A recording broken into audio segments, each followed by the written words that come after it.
안녕하세요, 볼리티비 성입니다. 자, 피파 클럽 월드컵 첫 대회가 마무리가 됐습니다. 이게 성공리에 마무리가 된 것 같은데 뭐 그게 맞는지, 또 어떤 일들이 있었고, 또 이번 대회가 갖는 의미가 무엇인지 뭐 돈 얘기부터 두루두루 살펴보도록 하겠습니다. 김종용 기자와 함께합니다. 자, 일단 첼시가 우승을 했습니다. 네. 예상을 했던 사람들이 그렇게 많지 않았던 결과인 것 같긴 한데, 뭐 결승전만 놓고 보면 정말 세계 최강팀 같았습니다. 네, 파리 생제르맹이 당연히 최강이다. 뭐 네. 유럽에서도 최강이었고, 그리고 이제 클럽 월드컵 들어와서도 전승은 아니지만 중요한 경기에서 대승을 하면서 역시 최강이다 소리를 했는데, 결승전을 보니까 첼시가 준비를 훨씬 잘했죠. 네. 무려 3대 0으로 첼시가 완승을 거뒀고요.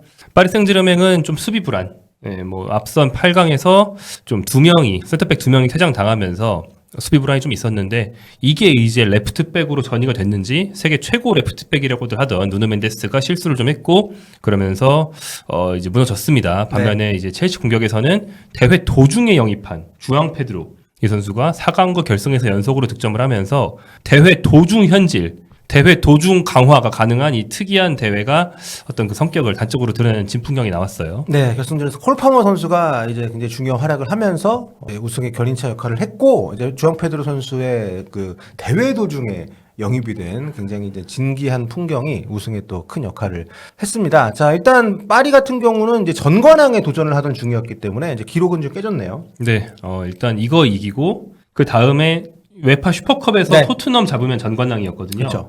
근데 이제 잉글랜드 축구 주로 보던 사람들이 야, 파리 생제르맹 앞을 막아서야 되는 게 첼시랑 토트넘이라고? 네.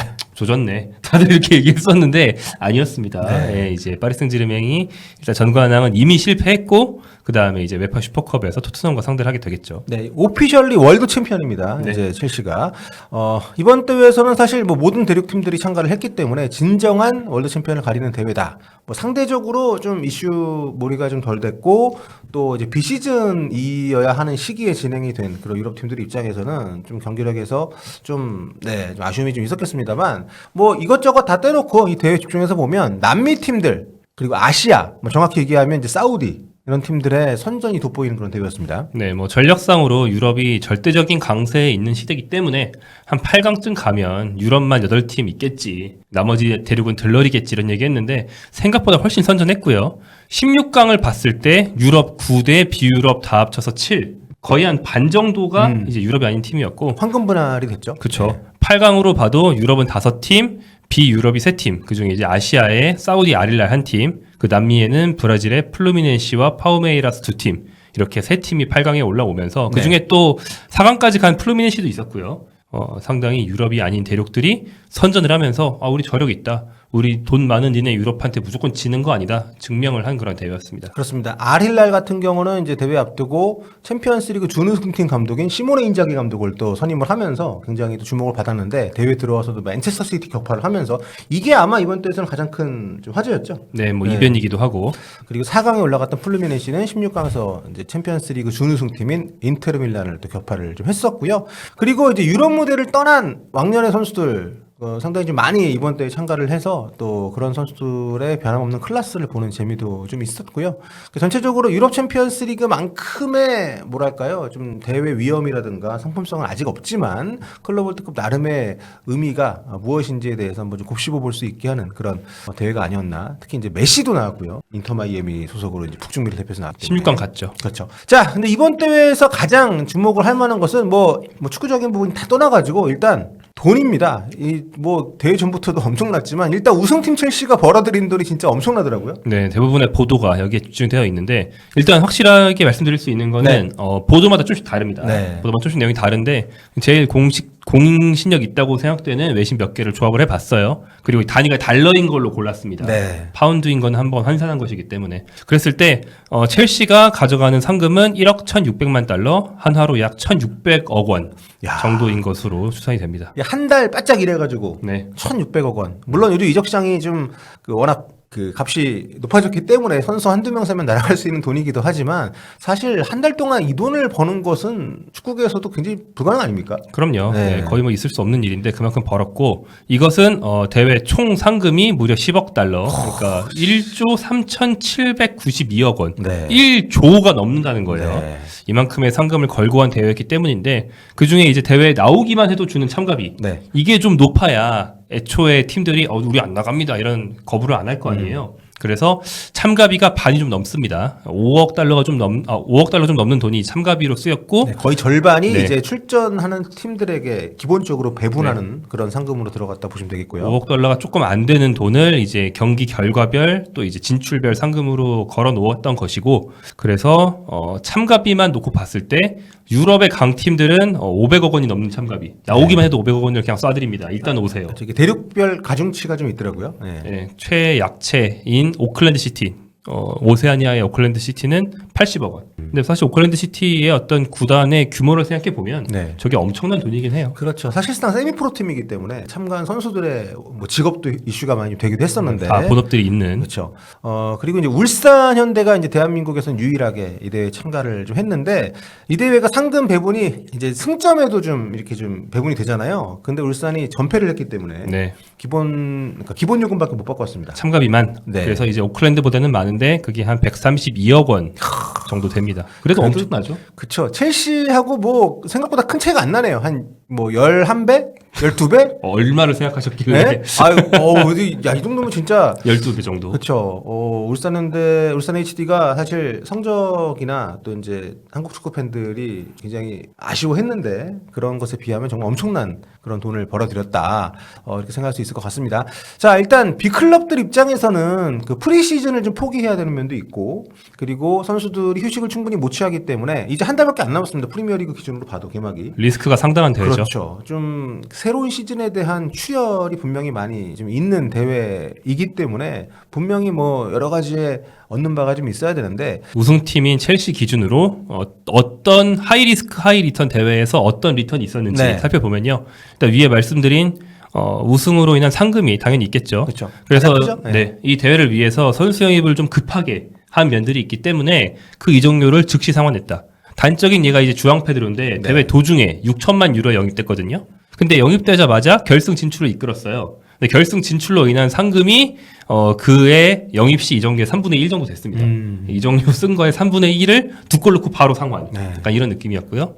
대회 상금은 첼시가 이제까지 영입한 주앙 페드로, 이스테방, 제이미 기튼스 3명의 이적료를 다 합친 금액의 한 3분의 2 정도를 한 달 만에 벌었다고 하니까 사실 성적으로 인해서 버는 돈이 이 정도 되는 대회는 없죠. 네. 그렇죠. 또 이게 축구적인 수익에 들어가기 때문에 FP라든가 뭐 PSR에도 즉각적으로 반영이 돼서 좀 더 재정 운용을 하는데 여유를 많이 가져다 주는 그런 또 장점이 있고요. 그리고 프리시즌 어차피 뭐 이번 때 참가를 안 해도 이렇게 길게 하진 않았겠지만, 그래도 이제 뭐 동남아가 됐던 아니면 뭐 동아시아가 됐던 뭐 미국이 됐던 갔을 텐데, 사실상 좀 친선 경기이면서 선수들이 좀 전력을 안 다하는 프리시즌이잖아요. 근데 그런 것에 비하면은 좀 팀워크를 다지는 데는 도움이 됐을 수 있을 것 같습니다. 그럼요. 가장 좋은 네. 프리시즌은 친선 경기가 아니고 실전입니다. 물론 부상 위험이 있지만 전력을 다지는 데는 이만한 게 없죠. 그래서 주앙 페드로뿐 아니고 이번 대회 전에 미리 영입해둔 선수가 첼시가 많았어요. 델랍, 이수구, 사르 이런 선수들이 있었는데 다들 즉시 적응을 했고요. 특히 델랍 같은 경우 인터뷰도 했는데요. 네. 새로운 팀에 왔을 때 적응에 제일 도움이 되는 게 뭐냐? 동료 전원과 24시간 함께 하는 거다. 동거동락하면 된다 이거죠. 그렇죠. 예. 네.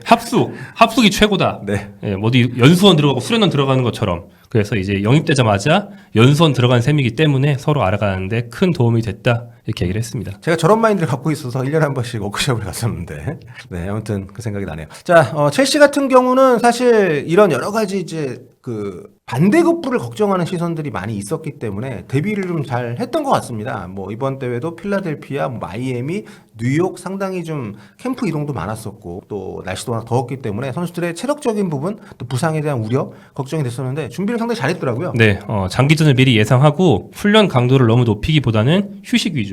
특히 이제 도시를 바꾸잖아요. 그때마다 미국의 해당 도시를 좀 구경할 시간도 좀 주고, 예, 마음도 좀 풀 수 있게 그렇게 구성을 했다 그래요. 훈련 시간 동안 집중력을 빡 높여서 짧은 시간 확 훈련하고 나머지 시간은 좀 쉬고 이런 식으로 진행을 했다 하고요. 토너먼트에서 친구와 가족의 초청을 더 많이 할 수 있게 하면서 정서적으로도 여유를 좀 줬다. 그리고 이를 위해서 심지어는 사람까지 뽑아갔다. 그것도 잉글랜드 FA에 있던 직원을 영입해가지고 선수의 가족의 숙박과 편안한 여가를 돕기 위한 그러니까 행정에 능한 인력을 채용해서 간 거죠. 그러네요. 이게 이제 클럽 직원들은 이런 경험을 거의 안 해봤을 거 아니에요? 한 달 동안 어디 가서 이렇게 있는 경험을. 근데 그 FA 같은 경우는 뭐 유로도 있고 월드컵도 있고 해본 경험이 있을 테니까 그런 부분들도 좀 가능할 것 같고. 그리고 이제 아무래도 새로운 시즌을 위한 새로운 선수들의 적응뿐만 아니라 뭐 전술적인 변화가 필요하다면 그런 것도 실전에서 테스트 해볼 수 있는 그런 대회가 아니었을까. 뭐 이런 생각이 좀 드는데. 자, 첼시 우승 얘기는 여기까지 그럼 해보고요. 피파에서 이번 클럽 월드컵 상당히 신경을 많이 썼다고 느끼는 게 기존 월드컵보다도 뭔가 되게 좀 화려하고 좀 엔터테인먼트가 많이 좀 가미된 그런 이벤트라는 느낌 받았습니다. 네, 뭐 사실 피파에서 우리도 슈퍼볼처럼 하고 싶다. 네. 이런 생각 옛날부터 했던 것 같은데 축구 대회라는 게 되게 보수적이거든요. 근데 이제 새로운 대회 만든 김에 월드컵에서는 좀 조심스러웠던 거 여기서 먼저 실험해 보자. 네. 그러니까 이런 마인드가 좀 있었던 것 같아요. 그래서 더 엔터테인먼트, 친화적인 대회를 향해서 여러 가지 실험을 했는데 일단 피파의 사실 수건이었습니다. 네. 하프타임 쇼를 드디어 도입했다. 이게 슈퍼볼 때문에 이제 미국 스포츠 보시는 분들은 좀 익숙하실 수 있는데 사실 슈퍼볼은 안 봐도 예. 하프타임 쇼는 다 알잖아요. 그렇죠. 슈퍼볼 누구가 붙었는지 모르지만 캔드릭 라마 이거 다 알거든요. 지금 그런 것처럼 더 유명한 건데 피파가 그래서 월드컵 결승전 전에 공연, 네. 뭐 BTS 정국 씨가 나오고 그랬었죠. 그렇죠, 그렇죠. 뒤에 공연 이런 거를 놔봤지만 사실 하프타임만큼 집중력을 넣을 수 없거든요. 그래서 이번에 하프타임 쇼를 에라 모르겠다 도입을 했습니다. 네. 그래서 이제 콜드플레이가 이제 총괄 기획을 했다 그러고 뭐 미국의 또 이제 중남미 쪽에 여러 스타들 또 호주의 스타들 뭐 이런 사람들이 막 모여서 공연을 했는데 사실 어떤 상업적인 걸 새로 도입할 때 반발을 좀 의식해서 하는 전형적인 행보가 처음엔 사회공헌으로 시작하는 거거든요. 네. 바르셀로나 유니세프 달았을 때도 그렇고. 그래서 이번에도 하프타임 쇼를 통한 수익을 사회공헌에 환원한다. 그 다음에 마지막 하프타임 쇼의 제일 중요한 파트를 콜드플레이와 함께 호주의 그 장애인 팝스타로 유명한 에마뉴엘 켈리라는 분이 나와서 하이라이트를 장식하기도 하고 여러모로 좀 공익성이 있는 그런 성격으로 하프타임 쇼를 좀 구성했습니다. 그렇습니다. 이 하프타임의 쇼를 하려면 사실 이제 잔디도 안 건드려야 되고 좀 이런 설비에도 좀 많이 신경을 써야 될 것 같은데 그거를 좀 잘 했던 것 같고요. 그리고 공연을 해야 되기 때문에 통상적인 하프타임보다 좀 길게 그렇죠. 네, 좀 하프타임을 가져갔고 이런 부분도 있었고 또 이제 중계적인 측면에서도 저는 좀 눈여겨볼 만한 것들이 많이 있었던 것 같은데 일단 다즌에서 이 중계권료를 엄청나게 주면서 이제 독점으로 가져갔잖아요. 근데 이거를 다른 뭐 산 나라들도 있지만 사실상 다진이 무료로 이제 온라인 중계를 다 풀어버렸기 때문에 맞습니다. 물론 이제 한국어 중계를 보신 분들은 이제 국내에서 중계권을 성평 플레이를 보셨겠지만 공짜로 보시는 분들은 이제 다진 통해서 보시면 있으셨을 것 같고요. 그리고 뭐 대회에서 이번 대회 가장 이제 이슈였던 것 중에 하나 레프리캠. 네, 무슨 친선전에서나 네, 있었던 주심한테 이렇게 네, 예능에서나 보는 거였는데 그렇죠. 손떨방 달린 네. 이 카메라 달아가지고 공식 대회에서 그렇죠. 네. 독특한 이제 각도로 또 영상을 보여주기도 했었고 아무튼 다양한 시도들을 좀 미디어적 측면에서 이벤트적 측면에서 많이 했던 그런 대회입니다. 다만 이런 우리가 얘기한 것만 봐도 정말 돈이 많이 들 것 같은 그런 시도들을 했기 때문에 야 이거 피파 이렇게 해서 클럽 월드컵 계속 이런 식으로 할 수 있나? 이런 걱정이 좀 되더라고요. 네, 맞아요. 일단 지속 가능하냐 이게 문제인데 네. 과거 보도에 따르면 피파가 기대한 대회 총 수익이 이제 하나로 2조 9천억 원 정도 된다고 그래요. 그러니까 뭐 상금으로만 뭐 1조 몇천억 원을 주는 거죠. 근데 일단 중계권 자체를 생각보다 비싸게 팔지 못했다고 알려져 네. 있고 입장 수익으로 7천억 원 정도를 잡았다고 하는데 제가 정확한 수치는 어디서 나오지 않았지만 이건 무조건 미달했거든요. 빈자리가 우리가 딱 봐도 너무 많았어요. 꽤 많고 네. 게다가 관중이 좀 든 경기들도 상당수가 무료표. 또 이번 대회는 미국 스포츠가 흔히 그렇듯이 인기가 많으면 표값이 자동으로 올라가고 인기가 없으면 네. 자동으로 떨어지는 그런 시스템으로 예매를 받았는데 인기가 없으니까 그 자리 하나하나의 표값, 객단가 자체도 떨어지는 거예요. 빈자리만 있는 게 아니고. 그래서 생각보다 분명 입장 수익이 뭐 반이든 얼마든 굉장히 적었을 것이다. 이거 확실합니다. 네, 대회가 끝났으니까 이제 금전적으로도 그렇고 이제 각 참가한 팀들이나 특히 이제 주된 좀 경쟁 상대라고도 할 수 있는 UEFA의 반응 같은 것도 그쵸. 봐야 될 것 같고 체페린 회장이 초대했는데 안 왔더라고요. 결승전에.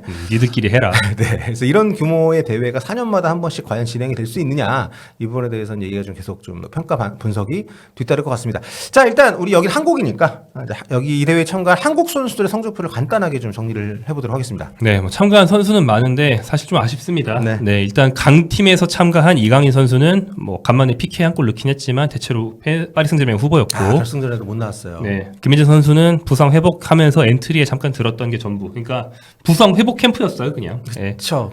부르지 말지. 참. 그냥 그 정도. 네. 그리고 이제 시애틀의 김기희, 아라인의 박영우, 또 이제 뉴질랜드 오클랜드의 유승호 이런 선수들은 조별리그 다 탈락했고요. 네. 그리고 한국 선수가 제일 많은 팀 당연히 울산인데 K리그 대표. 네. 울산 뭐 아시다시피 조별리그 전패 탈락했습니다. 좀 아쉬운 그런 결과였고요. 뭐 김판 감독이 출국 인터뷰 때도 약간 보수적으로 이제 목표치를 이제 제시를 했었는데 그것도 전혀 달성을 못했습니다. 독일, 브라질 팀한테 진 건 그렇다 치고 썬다운스한테 진 거는 좀 개인적으로 많이 실망스러웠습니다. 네, 뭐 연봉 규모가 팀의 전력을 상당히 정확하게 반영하는 지표로가 알려져 있는데 썬더운스보다 울산이 연봉 더 주거든요. 네. 우선 총연봉. 근데 보면 좀 빠른 선수 그리고 좀 과감한 경기 운영과 빠른 역습 이런 게 들어올 때 울산이 기습을 당해서 졌단 말이에요. 네. 그래서 이거는 사실 국가대표팀 월드컵도 마찬가지입니다. 한국이 중남미나 아프리카에 유독 약해요. 유럽엔 강한 편이고요. 그래서 이런 팀들을 만났을 때 어떻게 상대해야 되는지 국제적으로 먹히는 전술과 운영법이 뭔지 K리그 국내에서만 먹히는 거 말고 밖에서는 어떤 축구를 해야 되는지 뭐 이런 걸 좀 고민해 볼 필요가 있다는 걸 뼈저리게 느끼게 해준 대회였습니다. 울산은 진짜 ACL에서도 정말 이상할 정도로 졌잖아요. 그러니까 그것도 밖에서 안 먹히는 네. 전술은 뭐고 내수용 전술은 뭔지를 생각해 봐야 되는 거죠. 네, 이게 또 경험으로서 더 발전할 수 있는 계기가 될지 한번 지켜봐야 될 것 같고요. 근데 문제는 다음 대회는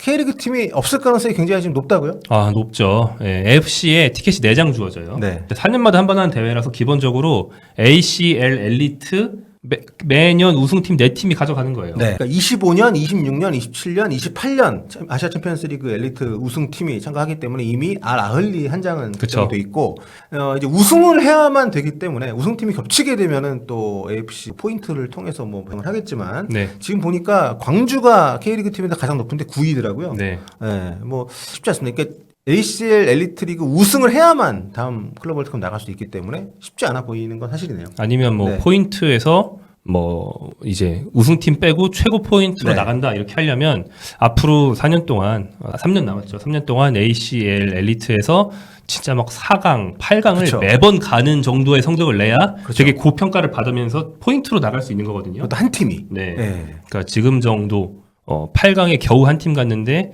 그게 제일 사실 연봉 적게 주는 광주다? 그쵸. 이런 식으로는 절대 못 갑니다. 그렇습니다. 한국 축구에 저도 제가 K리그 팀이 이 정도는 아니다라고 얘기는 했지만 너무 실망스럽고 제가 착각하고 있었다는 걸 많이 느꼈습니다. 예, K리그의 수준이 내 생각만큼 높지 않구나. 뭐 이게 공인된 거니까 인정을 해야죠. 4년 뒤에 이제 열립니다. 2029년 아직 좀 많이 남아 있는데 개최지도 좀 결정이 되진 않았죠? 네. 네. 뭐 어디가 비드를 넣었는지도 결정이 안 됐고 예상되는 나라, 언급된 나라들은 있어요. 외신에서요. 일단 요번 대회가 북중미 월드컵 1년 앞두고 네. 예행 연습으로 한 거니까 비슷하게 2030년 월드컵 개최국인 스페인, 포르투갈, 모로코가 공동으로 하든지 하나가 가져갈 것이다. 이런 전망도 있고 그럴 수 또 이제 이번에 이동거리가 너무 길고 힘드니까 이동거리가 짧은 카타르. 카타르 월드컵 때 좋았잖아. 이런 느낌. 그쵸, 네. 그쵸. 그다음에 클럽 월드컵에 유독 진심인 이번에 그 어떤 진심인 걸 보여준 브라질. 한 번 해본 미국 이 정도의 나라들이 거론되고 있는데요.